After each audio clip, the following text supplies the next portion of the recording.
I know you're making great stuff, but you're discouraged because it feels like nobody cares. And you're just wondering, what's the secret, man? How can I get people to pay attention to what I'm doing? Do I need to learn how to go viral? Or maybe I need to go hard on the hippest, newest social media platform? And I know that some of you are saying, man, I would really like to figure out how to make a living doing my creative work. If you're finally tired of hoping that people will eventually care about you enough to maybe actually start paying you, then I'm really glad you're here. And I want you to get ready to take some notes because you care about what you're doing. You know that other people could care about it too, and you just need to figure out a way to pay the bills. So it's time to have an actual plan. Hey there, I'm Jonathan. I am a multi-passionate creative person, and I've been fortunate enough to have made my full-time income from my creative work for the last 15-ish years. But let me tell you, it has been a roller coaster. I've learned a lot of things the hard way. Over the years, I've learned that I love sharing what I've learned with my fellow creative friends in hopes of helping them maybe get where they want to go a little bit faster, while also helping them dodge and weave around some of the common obstacles that we all face as creative entrepreneurs. And so I started this YouTube channel as a place for me to share what I've learned and what I'm learning, and really just as a place for me to hang out on the corner of three things that I love: creativity, entrepreneurship, and faith. It's just a place for me to learn and grow with fellow creatives like yourself, and so I'm really glad that you're here. In my last video, I gave a brief introduction to how to sell your creative work. And if you haven't seen that video yet, I highly recommend that you go check it out, because one of the big mistakes that many of us creatives make is that we forget that good selling is about trust, and it's about building relationships. And just so we're on the same page, selling isn't just about getting someone to purchase something from you. When you go out into the world and you say things like, hey, go take a listen to my song, or hey, go watch the YouTube video that I just posted, you're selling. In my last video, I talked about how, just like in dating, just like in any other way that we try to build relationships and grow trust with one another, there is a clear path that we can follow in order to build a relationship with our potential audience. It's often called a sales funnel. I like to call it a relationship funnel. Basically, it's just a progression of steps that you can be intentional about that will lead your people deeper and deeper into the things that you're doing. Those steps are sample, substance, subscriber, sales, and then loyal fan. What we're gonna do today is deep dive and get really practical about how you can lead your people down each step. Okay, let's start by talking about sample, which is exactly what it sounds like. There's a reason why when you go to Costco, actually that reminds me of something. I'm gonna get something really fast, hold on. Okay, my family and I, we just signed up for Costco, and we went for the first time a couple months ago, and we started getting some free samples, and this was one of the first things that we got. This is not sponsored, by the way. We tried this seasoning on some chicken that they were cooking and loved it, and we cannot get enough of this thing. It's become one of our favorite things, and we would have never known about it had they not been offering us a free sample. The whole reason why you offer someone a sample is because you want them to try it so that they'll hopefully like it, so that they will continue to buy into it. In some ways, offering samples is the scariest part, and it takes a lot of confidence, it takes a lot of humility, because it's right at the top of the funnel. It's the very first thing that you are offering to the world. You're putting it out there, and you're just risking that they will maybe like it, but some people are not gonna like it. For as much as I love this Kinder seasoning, it's crazy to me to think about it, but there are people that don't like this, and that's sad for them, truly, because this is amazing. But some people don't like it, and that's okay. Kinder put it out there. They said, try it. I loved it. Some people hate it.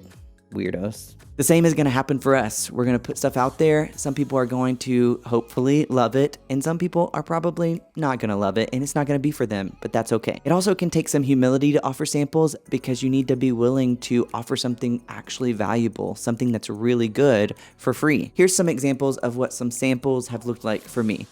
To be honest, I think of social media posts, little short posts, whether that's Reels, that's Instagram posts, that's TikToks, that's posting on LinkedIn or Facebook, any short form social media posts like that you post out there, it goes away quickly. I think of that as a sample. It's just a little snapshot into something that I have to offer that is hopefully super valuable to people, that they like the taste of it, that it makes them somewhat interested in other things that I'm doing. Another way that I've used sample is that I am primarily a songwriter, an artist, a singer, and for years I have booked concerts at churches, and that's been great. But the problem is, especially early on, when I would go to a church, the people in that community didn't know me. They had no idea who I was. They had no idea what kind of music I played. And so just because I put a flyer up and saying, come to the concert, they didn't know me. And so one of the things that we would offer to do is we would offer to lead worship for free at the church that we're doing the concert at, or at a church in the community, as a way for people to kind of sample what we do. They can get a feel for what our music is like. We would lead worship. We would also maybe sometimes ask to play one of our songs during the service. And this was just, again, a way to offer a sample, give people a taste of what they'll experience if they were to come to the concert. So a good place to start is to brainstorm things that could be samples for you. What does it look like to sample your work? What does it look like to finally put yourself out there to offer something valuable for free that doesn't take a lot of commitment from your audience? This is something that is a short time span. It already works sometimes in the flow of something that they're already doing. Some way for you to just jump in to where they already are, offer something little and bite-sized, in hopes that there are people out there that will like what you're doing and will want to take the next step with you. The next step is substance, and substance is a lot like sample. It's just meatier. You are giving more of what you have to offer. You're giving more of the value for free, but in return, what you're getting from your audience is more of their time, more of their brain, more of their attention. And that is no small thing. Sometimes we can take that for granted. We can think that we're entitled to people giving us their time and their attention, but we're not. If someone is willing to give you time and attention, even 5 minutes or 10 minutes, or willing to read a longer piece of content, that is huge. And we should be thankful for that. And we should see that that means that we're doing something that works, that people are willing to give us that level of yes is a win. And so we want to pay attention to that. In terms of content, like what I've mentioned, sample is like your social media contents, the bite-sized stuff.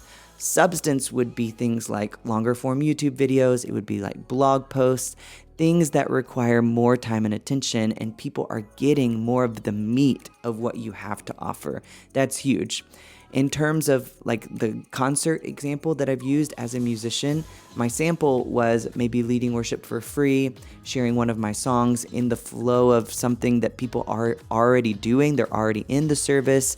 And so then they just happen to hear one of my songs as a sample. If they like it, they come to the concert. And oftentimes, especially early on for us, the concert itself was our substance content. It was our substance step in the funnel, because we oftentimes would also give our concert for free at the beginning. And I know that sounds crazy, but this is how I have been able to develop really loyal fans for what I do, and how I've been able to make a full-time income from what I've done, because in our concerts, we give this meaty, rich concert. And the goal is to have people leave our substance step going, man, that was so good. I want them to leave my substance content feeling like, man, I should have probably paid for that. That was amazing. This is gonna maybe sound crazy to some of us, but your substance content needs to be some of the best stuff that you have to offer. And yes, you're giving it away for free. That might seem like a really poor business decision move, but I promise you that it's actually a really, really smart move. The next step is subscriber. And a subscriber is asking for more access to you and more access to the things that you're doing. They, again, want to go deeper, and they have just made a commitment to being notified whenever you're releasing something new into the world. This is a stage that gets neglected by so many creative people. It's so sad because it's the most important stage. We can spend all of our time in the sample stage, making social media content, maybe even making substance content with YouTube videos, trying to get new people constantly. That seems to be our focus, getting new people into our orbit, only for them to not have anywhere to go once they are in our orbit. That is such a shame. And so subscriber content is so important. That level of the funnel is huge. And the goal of this level is to make the people who have gotten to this level, you want them to feel like they are your people, that you are doing your best work for them, that they are in with you and you are in with them. Our relationship is starting to get serious with our subscriber people. And again, we should wake up as creatives every day doing most of our work for our subscribers, for the people who have asked to be notified. They are committed to engaging on a deeper level with a lot of the content, a lot of the creations, a lot of the things that we put out into the world. When I say that I've learned things the hard way, this is one of them. And it is 1,000 times easier to make income from people who are already in with you. It's 1,000 times easier to spend a lot of your time as a creative really solidifying the relationship you have with your subscribers than it is spinning your wheels, constantly trying to get more and more views, more and more people to like what you're doing, more and more people to go and hear the samples and the substance that you have. We keep doing that. That's a big part of a business, running a creative business, being a creative entrepreneur, is that you want to continue to have people coming into the funnel. You want to keep having people coming into your orbit. We still do that. But if we can really invest ourselves in the subscribers, if we can solidify again that relationship, it's just so much more worth our time to do that. And those are the people who instantly, not to try to skip over to the next funnel step, but those are the people who are ready to support us. They're ready to purchase the things that we have to offer. They're ready to contribute to the Kickstarters. They're ready to join us on Patreon. They're ready to buy the merch. Whatever it is that we have to offer, whatever way that we're trying to make income from this creative work, our subscribers are right there. They're the ones that are primed and ready. The people in the sample stage, they're not ready to marry us in that way yet. We just met them. They just met us. Sure, they kind of like us. They think we're cute.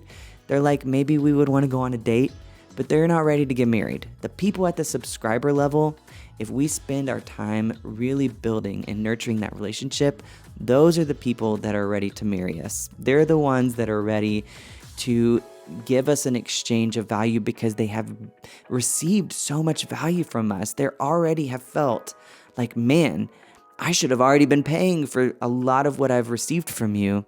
So now that you're offering something to me that is worth money, that's worth me giving you, pulling out my wallet book and giving you money for in exchange for what you're giving to me, I am so ready to do that if I'm a subscriber. Practically, this looks like getting people to sign up for an email list and taking that email list seriously, not just treating it as like an occasional update that you send out, but getting very consistent like you would with content, getting very consistent with creating a really good email newsletter that has a ton of value that people can't just find elsewhere, or by putting together an email newsletter that really helps highlight the things that you have put out into the world for the people that have subscribed to you. Because the truth is, with a lot of social media, with a lot of the content that we throw out into the world, a lot of people haven't seen everything that we've made. And so the email newsletter is a place to really point the people who want to know about what we're doing to all of the things that we are doing. And if you really want to wow and amaze them and solidify that relationship, giving them something that they're not going to get anywhere else, rewarding them for being a subscriber is huge. So be thinking about that as you're making content. Be thinking about how you can really lean in to what you're making for subscribers. So email newsletter is a great way to get subscribers. That's probably the main way. People subscribing on YouTube is another big thing. It's one thing for people to maybe see like an Instagram post that then leads them to watch a YouTube video. But then when you subscribe to this channel, that's big to me.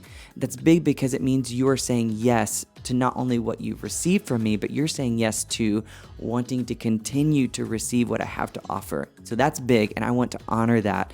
And I want to spend more time thinking about the content I'm making for you than I'm thinking about making content for people who haven't even heard of me yet. In the example of our concerts, again, for the sample, we have playing a song in the middle of a service that people are already attending.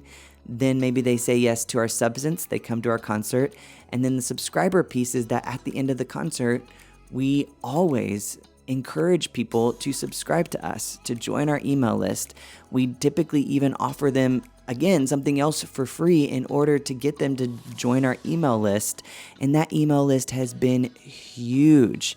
The people that join that email list are the people who book the next shows. They're the people that end up booking home shows. They're the people that end up buying the merchandise that we release. They're the ones who are the first to listen to our new music, watch our new music videos, and they're the ones who are now going out and sharing all of these things with other people. So they're helping people get into our orbit. These are our people, and we made the huge mistake for years of going out there, putting on concerts, sharing our music, sharing our creative work, and neglecting to seal the deal, neglecting to get subscribers bought in to what we're doing.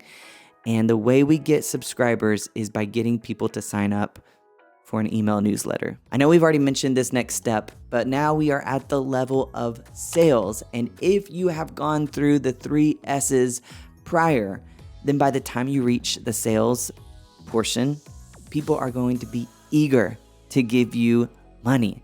Now, I know that sounds crazy to a lot of us, but the thing is, we have to remember is that we want to spend our money. We want to buy things. Our money and how we spend it is a reflection on the things that we love and our sense of identity.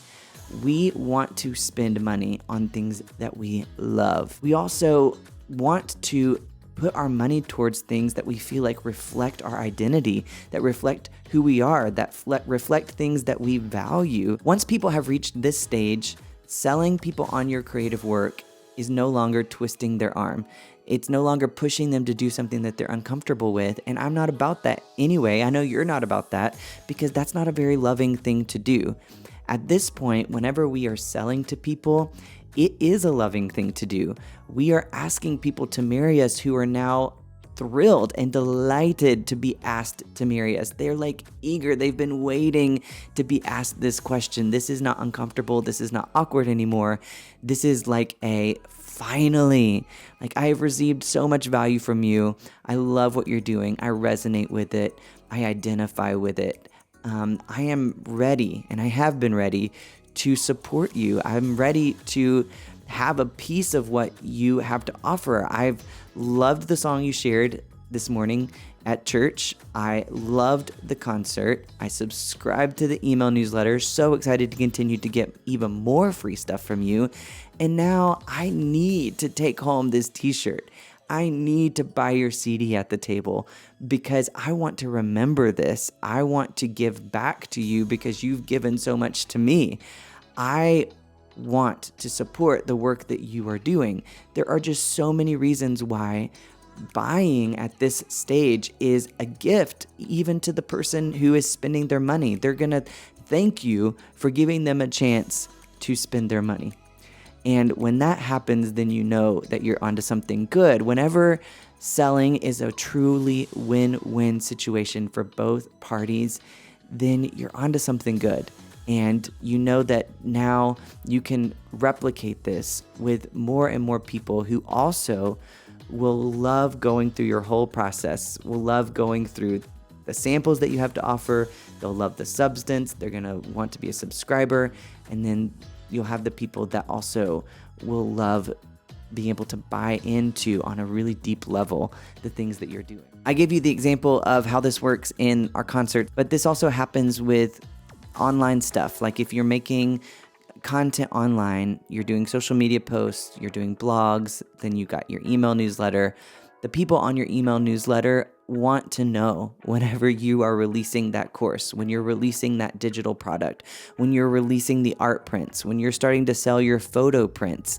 These are people who want to know those things, and they probably are going to be eager to buy it. Not everyone's going to buy it. Not everyone's going to be eager to buy it, but the people who are eager for that stuff are going to be in the subscriber section. The last stage of the funnel is what I call the loyal fan, and really loyal fans are a lot like subscribers. These are people who are bought into what you're doing.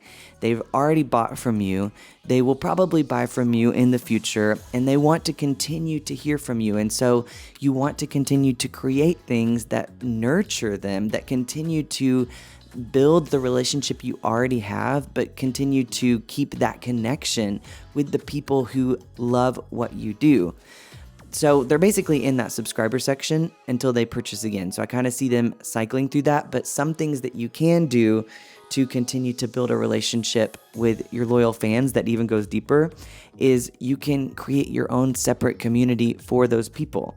People who are loyal fans not only love the things that you're making, but they might also love connecting with other fellow loyal fans. And so if you can create a community where they can not only continue to talk to you on a deeper level, but they can even begin to talk to other people in the fandom, that fans of you, fans of your work are able to communicate with each other, resonate with one another, identify with one another, that's huge. Another thing that you can do for loyal fans, because these people are so bought in, they identify with it, they love it, they value what you're doing, they want you to hand them ways to go out and tell other people about the work that you're doing. So any ways that you can do that through promotional materials, through, I don't know, I'm probably going to be able to think of a ton of ways after I'm done with making this video of how you can do that.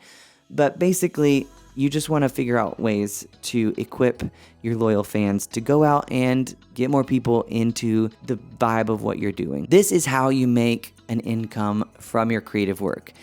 And it doesn't happen overnight. This is not the kind of thing where you can just post once and all of a sudden you have a creative career and you have a creative business. This takes time, much like any other kind of relationship building thing usually takes time. It usually takes time before you meet someone and then all the way to the point where they're married to you. The thing is, even though I say that, some people are going to go through this funnel super fast. Some people are going to be bought into you quick, and other people, it's going to take them some time. So if we think about dating or relationships in that way, some people, between meeting and getting married, it's like a month, and they have met, they fell in love, they've developed a deep relationship with one another, and then they're ready to commit and get married. For other people, it's going to take a couple of years from dating to getting married. One thing that I super hope you get from this video is seeing that creating content can serve a super intentional plan and purpose. A lot of us feel just overwhelmed and exhausted because we just feel like, I need to make content, or we're wasting our time because we're just sporadically throwing our creative work out there on social media. I hope you see a lot sooner than I did that there is a clear purpose for doing certain kinds of things, that the more that you can lean into a plan like this, the more you can optimize it, the more you're going to be able to grow your people, you're going to be able to grow your audience, and the more you're going to be able to grow your income from your creative work. We did deep dive into each of these steps, but the truth is that even though the plan is basically the same for all of us as content creators, as artists, as creative people, the ways that this plan works out is different for each of us. The practical ways we apply this will look different for you than it did for me. And we could talk more and more and more about these things. We could zoom in even more to each step and really figure out the goal and figure out just more nuances to how to make this work for ourselves. And so if you love what you heard in this video, you feel helped by it, a couple of ways that I can continue to be a help to you is by having you subscribe to the channel. Join me over here because I'm going to keep making videos like this that I think could be helpful to you, that could help you continue to figure out how to build this creative business and figure out how to optimize it and how to grow.